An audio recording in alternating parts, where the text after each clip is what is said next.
But back to you, Janet. So Yes. the wedding, the Yes. planning and all of that. Absolutely. So this is 12 months before. You're thinking about your budget, you're thinking about your guest list, and most importantly, this is the time to start thinking about who's going to be on your bridal train.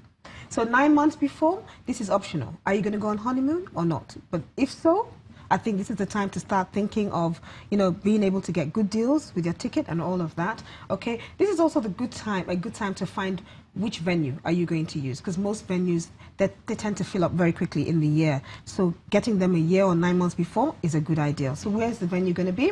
All right, what outfits are you likely going to be wearing? You know, this is the bride, the groom, and the bridal train as well. Start thinking of your colors, start researching, looking for pictures. You know, you're giving yourself a feel for it. Where are you going to get the wedding rings from? You might need to start taking measurements at this point in time.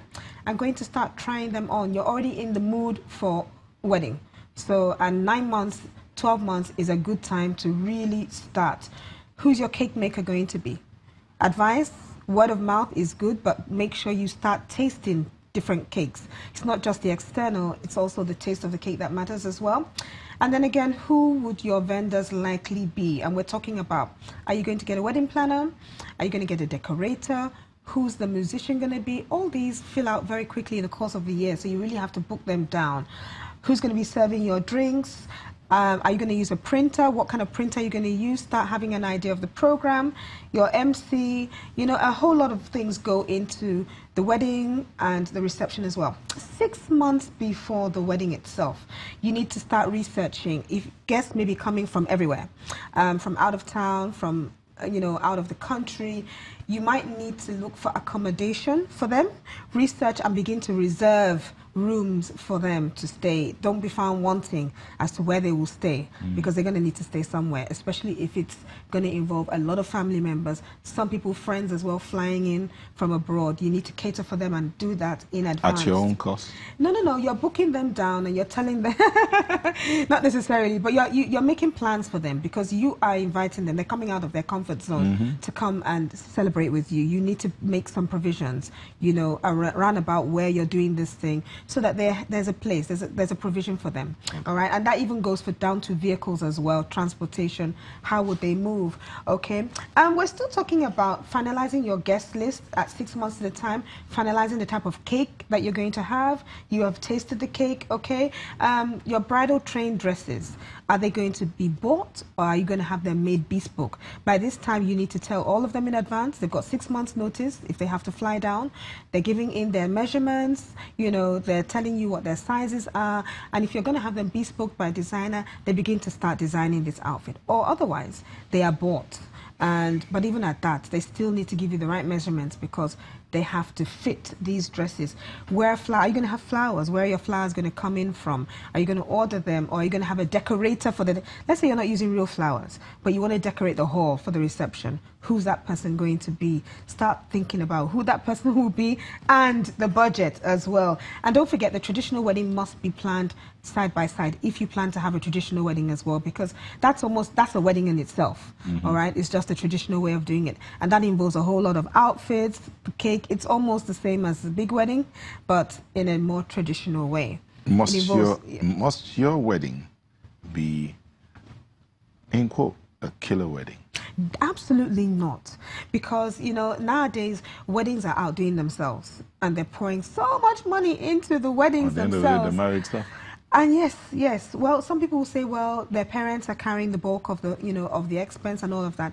That doesn't matter. You still, as a bride and groom, are going to have some form of expense. Okay. We'll take a moment and we'll come back for our concluding thoughts with Janet about weddings. Please don't go away.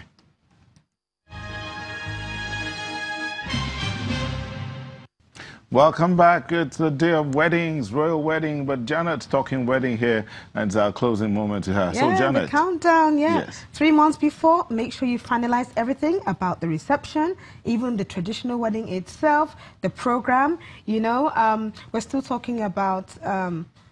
when it comes to 3 months at a time, you're really getting a bit jittery, and the wedding is really close by. You need to make sure that you put your final thoughts together. 1 month at a time, it's more about you as a couple, your shoes, your hair, your makeup, your accessories, you know, the clothing that you're going to wear during the service, the one you're going to change into, the traditional one.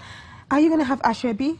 What are your parents going to wear? What are your friends going to wear? What is the family going to wear? What's the program going to look like? You know, what about your rings? Now, at this point in time, you've lost weight or you've gained weight. But this time, you want to make sure that that ring really does fit, okay? And then finalize all your vendors.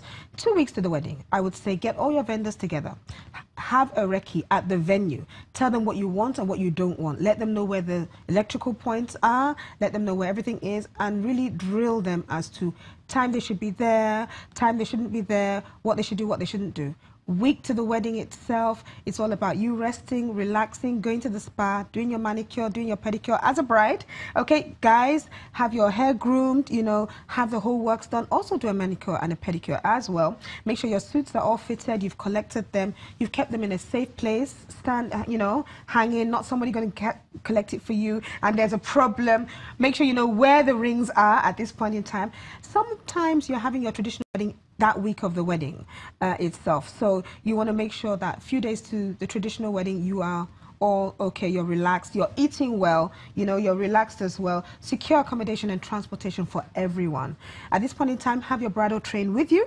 You know, maybe you're hooking up in a hotel somewhere. This is the time to have fun, relax. And I'm going to finally say at this point in time, it is your wedding. You have to have fun. You have to really enjoy that day, okay? Avoid getting upset. Things will definitely upset you that day, but be happy, be smiling, and let it be a memorable day. And take fabulous pictures, you know? That's what the wedding is all about. And talking about weddings and being a beautiful day, a day you should end happy, don't be upset and all of that. And with all that planning, please, have fun indeed. Absolutely. Thank you, Janet, for sharing your thoughts with us. Yes. We'll now leave you with footage from Windsor, where the royal wedding is taking place. Well, someone said, where's my ivy? And I told the person, well, I'm still thinking about it.